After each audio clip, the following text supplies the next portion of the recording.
तेरे काज एक बहुत सुंदर छोरी देखी है मैंने, और तो ले जा भी आई हूं, वहां चल मेरे संग। ठाकुर जी बोले कौन सी छोरी है? बोले अपने बरसाने में। बोले बरसाने में भानु बाबा की छोरी राधा रानी। पूर्णमासी बोले हम जाने तो तू सब है, बस बात बनावे। लाला मां सबरी चर्चा कर रही है तो देखनो चाहे एक बार, तो वो सभी तो कह रही तुम कैसे छलबल के लिए आओ, लेकिन लाला तो मैं बता दूं स्पष्ट बात, तू मेरे संग राजी राजी चलो चल, वहां पे सबरी सखीन को तो दिखा लाऊंगी, तेरा ब्याह हो जाएगा, बढ़िया प्रेम से रहियो। फिर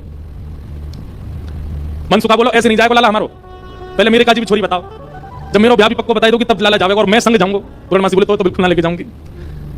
मनसुखा बोलो मैं तो जाऊंगा, लाला अकेले छोड़, यशोदा मैया ने जिम्मेवारी दे रखी है हमें, लाला एक क्षण के काज भी अकेले नहीं रहेगा, हम तो संग जाएंगे आके। पूर्णमासी बोली अब लाला देख देरी मत करे, रात हो जाएगी फिर सब तो ढूंढेंगे, तू जल्दी चल मेरे संग बरसाने, वहां सबरी तेरी प्रतीक्षा कर रहे हैं। ठाकुर जी बोले एक बार मैं बताया तो मैं कैसा लग रहा हूं? पूर्णमासी बोली लाला बहुत सुंदर लग रहा हो, बहुत चोखा लग रहा हो, बिल्कुल एकदम बढ़िया, अभी गैया चला रहे हैं, गोबर लगाए जगह जगह पे, लेकिन पूरी पूर्णमासी बहुत बढ़िया लग रहा है, ऐसी चलो चल। मनसुखा बोलो हम बता दे हम कैसे लग रहे हैं? तू तो ऐसा लग रहा हो कोई बंदर नहा के आया हो, बाकी सबरे बाल चिपक जाए। मनसुखा बोला तुम मुझे ज्यादा ना बोल रही, यूं ना पता कि लाला अगर मैं इशारा कर दूंगा तो जावेगा नहीं बरसाने की ओर। पूर्णमासी बोली तू कर दे इशारा एक बार या तू।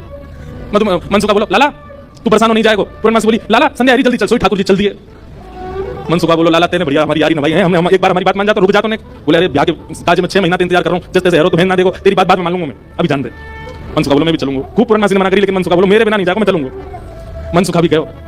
मनसुखा रास्ता में बोलो कैसो दिन आ गया भैया, बता दुल्हा पैदल पैदल जा रहा है, अरे कोई बैलगाड़ी तो मंगा ले, कोई घोड़ा तो मंगा ले, कोई ऊंट तो मंगा ले। पूर्णमासी बोली तुम जैसे इनके ब्याह है नहीं, बहुत बड़ी बात है, पैदल ही चल दो। वो देख मैं तो पैदल चलूंगा, लेकिन लाला पैदल, इतना दूर बरसानो पैदल थोड़ी जाएगा, जाके काज अब तेरे काज ऊंट कहां से लाऊं मैं, तेरे काज घोड़ी कहां से लाऊं मैं? मनसुखा बोलो वैसे जरूरत तो ना है, तुम नेक और झुक जाओ तो तुम ही काफी हो, तुम भी बैठ जाओ, थोड़ी तो झुकी भाई हो, नेक और झुक जाओ। लेकिन पूर्ण ब्रज में सबको सुख मिलता है ठाकुर जी के साथ। पूर्णमासी ने को झुक गई, ठाकुर जी अपने कंधा पे बैठा लिए और दोनों तरफ पैर लटका करके ठाकुर जी मुंह दिखाई कर जा रहे हैं, अपना ही मुंह दिखा भी जा रहे हैं ससुराल। हाँ एक बहुत सुंदर भाव आज लाल जी ने लिखवाया। जैसे ही ठाकुर जी बरसाने पहुंचे, आज तक छोटी गोपी बन के जा चुके हैं, जोगी बन के जा चुके हैं, खूब रूप बदल बदल के ठाकुर जी गए, लेकिन पहली बार अपने प्रत्यक्ष रूप में बरसाना जा रहे हैं ठाकुर जी। बरसाने की रंग महलों में आए कुंवर कन्हाई हो। पूर्णमासी के कंधा पे बैठ करके ठाकुर जी जा रहे हैं, पहली बार बरसाने पहुंचे। और पूर्णमासी के लाला पहली बार आयो बरसाने? ठाकुर जी कह रहे हैं हाँ पहली बार आयो। बोले हाँ प्रत्यक्ष रूप में तो पहली बार लाला आयो है, वैसे तो जन कितनी बार आ चुको। खुद ही कंधा पे बैठे बैठे रास्ता उतार, आगे ते बाएं मुड़ जाइयो, यहाँ ते दाएं मुड़ जाइयो, यहाँ ते सीधे चलियो मैया। अच्छा पहली बार आयो तू? ठाकुर जी बोले ना आ चुका हूं, लेकिन स्वप्न में आयो, स्वप्न में देखो मैंने बरसानो। लेकिन जैसे ही ठाकुर जी पहुंचे बरसाने, हर घर में मानो जैसे आनंद की अपने आप लहर छाने लगी, चंदन की सुगंधी आने लगी, शीतल वायु सबके अंग को स्पर्श करके आह्लाद प्रकट करने लगी। जिस रूप माधुरी का दर्शन आज तक नंदगांव गोकुल की गोपियां करती थी, आज उस रूप माधुरी का दर्शन बरसाने की गोपियां कर रही हैं। अक्षणवताम फलमिदं न परम विदाम। श्रीमद् भागवत के वेणुगीत में गोपियां कहती हैं इन आंखों को प्राप्त करने का एक ही साफल्य है कि इन आंखों से मृत्यु से पहले श्री कृष्ण को देख लो। अगर इन नेत्रों से श्री कृष्ण का दर्शन नहीं किया तो नेत्र पाकर के भी आपने कुछ नहीं पाया। हर घर में गोपियां अपनी अटारियों पर खिड़कियों पर आकर के खड़ी हो गई हैं, श्याम सुंदर की मनोहर झांकी को देख रही हैं। पूर्णमासी जैसे ठाकुर जी को लेकर के कीर्ति भवन में पहुंची है। आहा सामने से कीर्ति मैया ने पहली बार लाला को देखो है, क्या रूप झांकी, क्या ठाकुर जी के सुंदर नेत्र, क्या ठाकुर जी की छवि। अच्छा एक तो होता है सुंदरता, पर सुंदरता में भी ठाकुर जी के नैन नक्श इतने सुंदर हैं कि कोई चाह करके भी उनको ना देखे हो नहीं सकता। कीर्ति मैया को इतने भागे, मन तो हुआ कि अभी गोद से उतारूं, अभी भामर पड़वा के ब्याह कर दूं लाली को, लेकिन मन में कुछ और है, बोल कुछ और रही है। अच्छा तो यही है वो कारो कलूटो, मन में तो सोच रही है कैसे श्याम सुंदर, लेकिन बोल क्या रही, अच्छा यही है वो कारो ने क्या ठाड़ो करके दिखाई, मैंने सुनी है 3 जगह से टेढ़ हो जे, ऐसे कोई जमाई का स्वागत करता है, लेकिन कीर्ति मैया ऐसी कर रही है। कीर्ति मैया अति शयानी, कीर्ति मैया अति शयानी, मन में कछु बोलत कछुआनी, मन में कछु बोलत कछुआनी। गिरधर लाल को यही बिठा के, गिरधर लाल को यही बिठा के, गारी लगन सुनावन हो, गारी लगन सुनावे हो।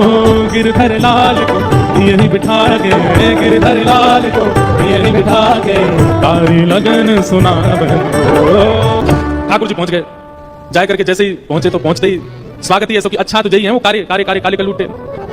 ठाकुर जी की रूप माधुरी पर ही आक्षेप करने लगी, सब बैठा दिए। अब बैठा करके सब सखियां घेर करके बैठी हैं, बीच में श्याम सुंदर बैठे। बैठ जाओ लाली लेंगे बात में। सब लोग इधर देखो ध्यान से सुनो। ठाकुर जी को बैठा करके सब सखियां घेर करके बैठी हैं और आप आपस में चर्चा करनी। बीच में मनसुखा भी बैठा है।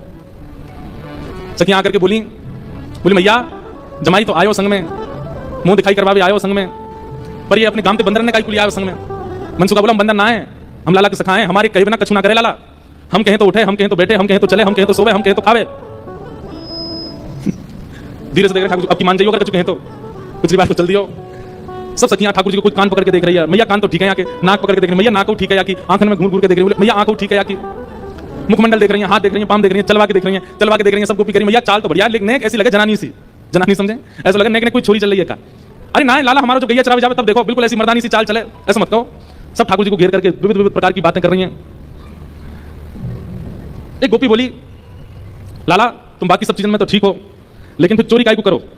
ठाकुर जी बोले हम चोरी ना करें, ये सब ब्रजवासी मक्खन निकालें, दूध घी दही सब इकट्ठो करें, कंस को जाकर के दया में, तो कंस के यहाँ जावे से रोकें, हमारे चोरी करें। और मक्खन की चोरी, दूध की चोरी, दही की कोई चोरी है, चोरी तो आभूषण की हो करे। तभी एक गोपी बोली, हमने तो ये भी सुनी है कि तुमने किशोरी जी की मुंदरी चुरा ली एक बार। ठाकुर जी की मुंदरी चोरन लीला है, वो भी मैंने कही है एक दो बार, सूक्ष्म ही सुन लो। किशोरी जी एक बार नृत्य सीखने गई ठाकुर जी के पास, ठाकुर जी ने नृत्य सिखाया किशोरी जी को। नृत्य सीखने के बाद किशोरी जी जैसे वापस जाने लगी तो ठाकुर जी मनी मन सोचने लगे, वाह मुफ्त में सीख के जा रही है, कुछ दक्षिणा भी ना दी मुझको। अरे भाई गुरु से शिक्षा ग्रहण करने के बाद कुछ देना चाहिए, लेकिन कोई बात ना, हम ऐसे गुरु हैं कि कोई दे के नहीं जाएगा तो मांग के ले लेंगे, मांग के भी नहीं देखो तो छीन के ले लेंगे। किशोरी जी के पास जाके ठाकुर जी ने ऐसे गलवैया दी, किशोरी जी बरसाने जा रही, ठाकुर जी बोले, श्री जी देखो एक कैसा तोता बैठा ऊपर। श्री जी बोली, कहां मोह तो ना दिख रहा, अरे वो बैठो ऊपर। श्री जी बोली, मोह तो ना दिख रहा, अरे अपने हाथ दिखाओ, मैं दिखाऊं, हाथ पकड़ करके ऐसे देखो वो बैठो वो बैठो, और ऐसे दिखाते दिखाते दिखाते हाथ में से ऐसे मुंदरी निकाली और निकाल करके अपने पेट में धर ली। किशोरी जी बोली, मोह तो देखो ना, अब तो उड़ गो, अब तो चलो आप जाओ, बरसाने जाओ, रात हो जाएगी। ऐसी ठाकुर जी की मुंदरी चोरी लीला, फिर बड़ी सुंदर आनंद आते हैं, फिर बाद में सब सखियां ठाकुर जी के मुकुट चुरा ले जाती हैं, बड़ी अच्छी लीला सुनाएंगे, कल परसों में सुनाएंगे। एक गोपी बोली, मैंने तो सुनिए तुमने मुंदरी भी चुराई। ठाकुर जी बोले, हमारे ब्रज में कहमे, चोर चोर खायो दधी माखन मलाई दूध, दोष ना हमारो फल पायो तुम जाप को। अरे ये तुम्हारे घर से जो मलाई दूध आदि सब खाए ना, ये गोपी इनके घर से चोरी नहीं भैया, उनके जब तब को फल मिला उन्हें कि मैं उनके यहाँ चोरी करके आया हूं। चोर चोर खायो दधी माखन मलाई दूध, दोष ना हमारो फल पायो तुम जाप को। मैं तो यहाँ आयो ब्रज में जन्म है, मैं तो यहाँ ब्रज में जन्मा हूं, भक्तन को सुख दऊं मेटू संताप को। मुंदरी जो चुराई तेरी खसम की कमाई ना, मुंदरी जो हमने चुराई वो तेरे पति की नहीं, तू मत बोले हम कौन की चुराई कौन की नहीं चुराई। हम श्याम श्यामा एक, झगड़ो नहीं आपको, हम दोनों एक हैं, तुम कहा जानोगी बात।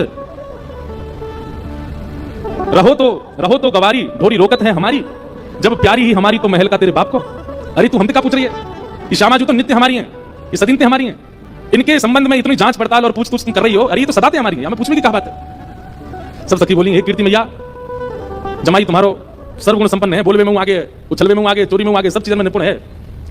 इतनी देर से बात बना रहे, कभी मन सुखा कर चुके, कभी गोपी सब कर चुके हैं। सब गोपियां बोली, भैया देखो ये मेल बन नहीं रहे हो ब्याह को। बोले क्यों ना बनो?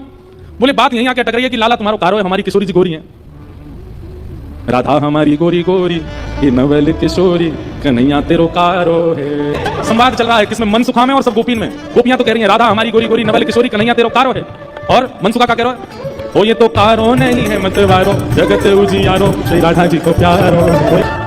सब वार्ता चल रही है आपस में। अब गोपियां क्या कह रही हैं, हाँ राधा प्यारी कमल कली सी, राधा प्यारी कमल कली सी। गोपियां कह रही हैं हमारी लाली तो कमल जैसी है, और यहाँ के सामने तुम्हारा लाला बैठ जाएगा तो फीको फीको सा लगेगा। फीकी पड़ेगी यहाँ मुस्कान हरी, फीकी पड़ेगी यहाँ मुस्कान हरी, ओ कहीं और ही बात चलाओ, अरे कहीं और ही बात चलाओ, चलो जाओ जाओ कान्हा तुम्हारो कारो। सब कह रही हैं कि भैया हमारी श्री जी तो बड़ी कमल जैसी है, तुम्हारा लाला फीको लगेगा, काहे को ऐसा संबंध बनाओ जहाँ पे तुम्हारे लाला की लाज जाए, कहीं और संबंध कर लो, चलो जाओ यहाँ से। अब मन सुखा कितना अच्छा तर्क दे रहा है, कहा शाम होते ही कमल मुरझावे, शाम होते ही कमल मुरझावे, शाम होते ही कमल मुरझावे, शाम होते ही कमल मुरझावे। हाँ ऐसे ही लाल संग लाल की दशा है, ऐसे ही लाल संग लाल की दशा, ओ ऐसे ही लाल संग लाल की दशा है, ऐसे ही लाल संग लाल की। अरे तुम किशोरी जी को कमल कह रही हो, लेकिन शाम है तो कमल तो मुरझा जाए, वो कितनी खिल रही हो, हमारे लाला सन्मुख आ जाएंगे तो सब उनको तेज अपने अंदर ही ले लेंगे। हो ऐसे मन में ना पछताओ, हो ऐसे मन में ना पछताओ, सुंदर वर पाओ कन्हैया मेरो प्यारो है, ऐसे मन में ना पछताओ, सुंदर वर पाओ कन्हैया मेरो प्यारो है, हो ऐसे मना हमारी गोरी गोरी, नवल किशोरी, कन्हैया तेरो कारो है, हमारी गोरी गोरी, नवल किशोरी, कन्हैया तेरो कारो है। जब ये सब ज्यादा कारो कारो करने लगी तो मन सुखा ने पकड़े ठाकुर जी के हाथ, बोले चल लाला ऐसी जगह हमें ब्याह ना करना जहां पे हमारी न को लाज नहीं है, न को हमारी इज्जत नहीं है। ठाकुर जी जैसे ही जान लगे मन सुखा के संग, इतने में ही सब गोपी दौड़ के गई और भीतर से किशोरी जी को लेकर के आई। अब यहाँ मन सुखा ठाकुर जी को खींच रहा, ठाकुर जी स्तब्ध खड़े क्यों, सामने से किशोरी जी आ रही हैं। सब गोपियों में और मन सुखा में आपस में चर्चा होने लगी, राधा प्यारी कमल कली से। अरे भैया मन सुखा तू अपने लाला यहाँ ले जा, बोले बोले हमारी किशोरी जी तो कमल जैसी है, उनके सामने जो भोरा कितना बुरा लगेगा, बगल में बैठो कैसा लगेगा, या हमारे तुम तो यहाँ ले जाओ, फीकी पड़ेगी यहाँ मुस्कान हरी की। ये कितने मुस्कुरा के सुंदर लग रहे हो, पर किशोरी जी की आती इनकी सबरी मुस्कुराहट फीकी पड़ेगी। कहीं और ही बात चलाओ, चलो जाओ जाओ कन्हैया तेरो कारो है। अच्छा ये भाव भी हमारे ब्रजमंडल में गाते हैं, पर ब्रजमंडल में केवल इतना ही है, राधा हमारी गोरी गोरी, नवल किशोरी, कन्हैया तेरो कारो है। ये कारो नहीं है मतवारो, जगत उजियारो, श्री राधा जी को प्यारो है। इतना भाव ही गाते हैं ब्रज में। अब ये 3 पंक्ति लाल जी ने इसमें निर्माण करवाई। सब सखियां कह रही बोले ले जाओ अपने लाला कहीं और ही ब्याह कर लो। तो अगली पंक्ति में मनसुखा कह रहे हैं क्या, शाम होत ही कमल मुरझावे, जैसी संध्या हो जाए कमल मुरझा जाए, अपनी पंखुड़ी ने समेट ले, ऐसे ही लाल संग लाली की दशा है। लाली आपकी कितनी सुंदर हो, कितनी खिली कमल सी हो, लेकिन लाला के आते ही इनके समस्त तेज को, समस्त योग को, समस्त बल को हमारा लाला ले लेगो, ऐसा है नहीं। पर मनसुखा कह रहा है, मनसुखा कह रहा हमारा लाला जैसी लाली के बगल में बैठेगो, सबरो तेज तुम्हारी लाली को अपने अंदर ले लेगो। शाम होते ही कमल मुस्कावे, ऐसे ही लाल संग लाली की दशा है। ठीक है, हम अपने लाला ले जा रहे हैं, और जैसे ही ठाकुर जी को हाथ पकड़ करके मनसुखा ले जाने लगा, 2-4 सखीन के मुख मुरझाए गए। ऐसे मन में ना पछताओ, सुंदर वर पाओ। मानो जाते जाते कह रहे हैं मन में पछताओ, अभी भी समय बोल दो तो हम रुक जाएं, लाला ती ब्याह करा देंगे श्री जी को। ऐसे मन में ना पछताओ, सुंदर वर पाओ, कन्हैया मेरो प्यारो, प्यारे गिरधरलाल की। मनसुखा क्या कह रहा है, शाम होत ही कमल मुरझावे, ऐसे ही लाल संग लली की दशा है। अरे तुम्हारी लाली कितनी प्रकाशमान क्यों ना हो, हमारा लाला जैसे ही आकर के बगल में बैठे को सबरे तेज को अपने अंदर ले लेगो। ऐसे मन में ना पछताओ, सुंदर वर पाओ। मन में पछताओ मत, हमें पता है मनी मन तो आप सब लोग ये सोच रहे हैं कि आपकी किशोरी जी से भी ज्यादा सुंदर आपको वर मिल रहा है। सुंदर वर पाओ, कर लो ब्याह, कोई चिंता वाली बात नहीं है। जैसे ही हाथ पकड़ करके ठाकुर जी को मनसुखा ले जाने लगा, बरसाने थे, इतने में सखी गई और भीतर से किशोरी जी को लेकर के आई। आहा, मनसुखा कह रहा मेरे लाला मेरी बात माने, मैं कह रहा हूं चल लाला देख मेरे संग काम जा रहा है। इतने में सखी सब किशोरी जी को लेकर के आई। आहा, सन्मुख आई जब श्यामा प्यारी, सन्मुख आई जब श्यामा प्यारी, सन्मुख आई जब कुंवर किशोरी, सन्मुख आई जब कुंवर किशोरी। देख लाल के न्योछावर तोरी, देख लाल के न्योछावर तोरी। ठाकुर जी जा तो रहे थे मनसुखा के संग, लेकिन जैसे किशोरी जी आती दिखी, ठाकुर जी तो वहीं सब देखे। मनसुखा खींच तो जा रहा, ठाकुर जी हिल नहीं रहे, वहां से सामने देख रहे, लाला कहां कौन को देखा। ठाकुर जी तो दूर से बलियां लेने लगे, तरण तोड़ने लगे किशोरी जी को देख करके।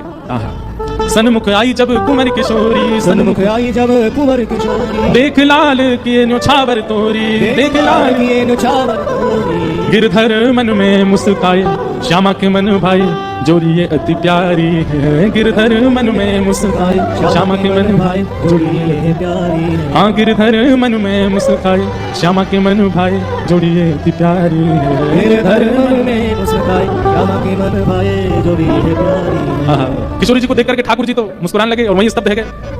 किशोरी जी आई, किशोरी जी देख के ठाकुर जी रुके, सब सखियां बोली हाँ मनसुखा ले जा लाला, नंदगाम ले जा, चल रही लाला चल मेरे संग। ठाकुर जी बोले तू चलो, मैं तो ना जा रहा हूं, मैं तो यहीं रहूंगा, श्री जी के सन्मुख ही विराजूंगा मैं तो। मनसुखा बोलो लाला आज तेने मेरी 2 बार नाक कटवाई है, एक तो तेने पूर्णमासी के सामने कटवाई, दूसरी अब सखीन के सामने कटवाई दे। बोले तेरी तो नाक कटेगी, मैं संग चलो मेरे को संबंधी कट जाएगा, तेरा ब्याह ना है, तू तो चाहे कि मेरे को नहीं, मैं तो करके आऊंगा, तू चलो जा। और वहीं किशोरी जी जैसे आई हैं, आहा, सबके नेत्र पता नहीं क्यों सजल हो गए। ऐसा कोई व्यवस्थित विवाह प्रसंग कहीं वर्णन नहीं है, ये मिलन ही विवाह है किशोरी जी और ठाकुर जी का। ये मन में विवाह हो रहा है सब ब्रजवासियों के और सब जनों के। सेज पर ले जाकर के किशोरी जी को बिठाया, सुंदर सिंहासन पर किशोरी जी बैठी हैं, और तभी ठाकुर जी बगल में आकर के बैठे। जैसे ही ठाकुर जी आकर के बैठे, सब बरसाने की सखियां, गोपियां, कीर्ति मैया सब नजर उतारने लगी, आरती करने लगी। आहा, इतने सुंदर लग रहे हैं दोनों, आनंद में भर गए सब। ठाकुर जी तो बस किशोरी जी को ही निहार रहे हैं, और कोई छवि नेत्र में आई नहीं रही है। प्यारी जब जब देखूं तेरो मुख, तब तब नयो नयो लागे। ठाकुर जी तो ऐसे निहार रहे हैं मानो जैसे नवीन नवीन कोई उपमा प्रकट। ठाकुर जी कहते हैं, भाव वर्णन किया जाता है हमारे ब्रज के रसिक जनों के द्वारा कि ठाकुर जी कहते हैं मैं जितनी बार पलक झपकता हूं, उतनी बार किशोरी जी पहले से भी अति सुंदर लगती हैं। अभी जितनी सुंदर है उससे अति सुंदर पलक झपकने के बाद लगने लगती है किशोरी जी। किशोरी जी के सामने जैसे बैठे, कीर्ति मैया से पूर्णमासी बोली मैया देख लो कैसी छवि लग रही है, कैसा अद्भुत लग रहा है स्वरूप।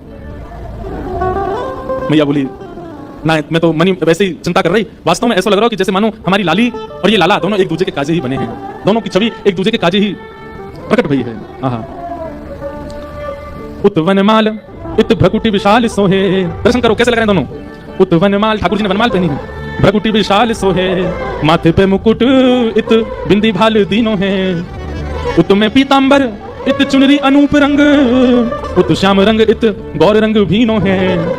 उत सो बजाओ कान बांसुरी अनूप राग, इत सो बजत पग नूपुर रस छीनो है। आहा, जोरी है अनूठी लागे उपमा सो झूठी, राधा सोने की अंगूठी कृष्ण नीलम नगीनो है।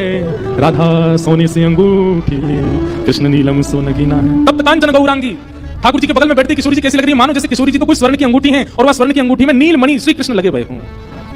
दर्शन करके सब सखियां, सब बरसाने की गोपियां निहाल हो गई। सब कहने लगी मैया अब तो तुम मुहूर्त मत करवाओ, अब तो तुम कोई की प्रतीक्षा मत करो, ब्याह कर ही दो, आज लाला सही हाथ पड़ गया आगे। कीर्ति मैया मनी मन विचार कर रही, बोले विवाह तो मन में तो है ही चुका है, मन में तो सबके भामर पड़ गई है ठाकुर जी की और किशोरी जी की। आहा, कैसी सुंदर छवि लग रही है। लेकिन अभी भी कुतूहल बंद नहीं हो रहे हैं सब लोगों के। ठाकुर जी से सब लोग बोलने लगे, बोले देखो रूप में सुंदर है काम नहीं बनेगो। हमारी श्री जी के समान गुण है कि नहीं तुम्हारे अंदर? मधुमंगल मनसुखा बोलो, बोले देख लो जो कहोगे हमारा लाला करके दिखाई देगो। सब करवे में निपुण है हमारा लाला। किशोरी जी और ठाकुर जी दोनों बैठे हैं स्टेज पर और सब सखियां कह रही है कि लाला रूप में तो तुम हमारी लाली के समान, लाली के लायक हो, अब कोई गुण की प्रवीणता दिखाओ, ऐसा कोई अपना गुण दिखाओ जहां से हम ये अनुमान लगा सकें कि तुम्हारा लाली से क्या होना चाहिए कि नहीं। मोहन अति सुजान, मोहन अति सुजान, परम चतुर गुण निधान, परम चतुर गुण निधान, जान बूझे। ठाकुर जी बोले हमारे गुण देखने हैं। मनसुखा कहने लाला वंशी बजा के दिखा दें इन लोगों को। ठाकुर जी ने जैसे ही वेणुनाद अपने अधर पर धारण करी, वंशी अपनी कोमल उंगलियों से उसके चित्रों को आच्छादित करते हुए जैसे ही प्राण पिरोए वंशी में, आधे से ज्यादा जितनी सखियां वहां खड़ी थी सबको मूर्छा जैसी आने लग गई। जिन जिन पर किशोरी जी की दृष्टि पड़ रही थी केवल वो बची, बाकी सबको जैसे मूर्छित होने लगी। और इतना ही नहीं हुआ, आकाश मार्ग में गंधर्व प्रकट हो गए, सरस्वती प्रकट हो गई, आदि कवि ब्रह्मा प्रकट हो गए, इंद्र प्रकट हो गए और बरसाने में सब प्रकट होकर के ठाकुर जी की मधुर वंशी को सुनकर के झूमने लगे। सरस्वती जी तो कलम हाथ में लेकर के स्वर लिखने लगी। ठाकुर जी क्या बजा रहे हैं? ये कोई नवीन राग प्रस्तुत किया जा रहा है, आज कोई नवीन भाव प्रकट किया जा रहा है। गंधर्व जन आनंदित हो गए ठाकुर जी की उस वेणु को सुनकर के। मनसुखा बोलो देखो हमारी लाला की वंशी की धुन देखो, आकाश में देवी देवता प्रकट हो गए, बादल गरज रहे हैं, वर्षा हो रही है। ठाकुर जी की वेणु सुनकर के सब मंत्रमुग्ध हो गए। इतने में ही हमारी किशोरी जी ने कही, बोले रुको अभी बता मैं। और तब क्या हुआ?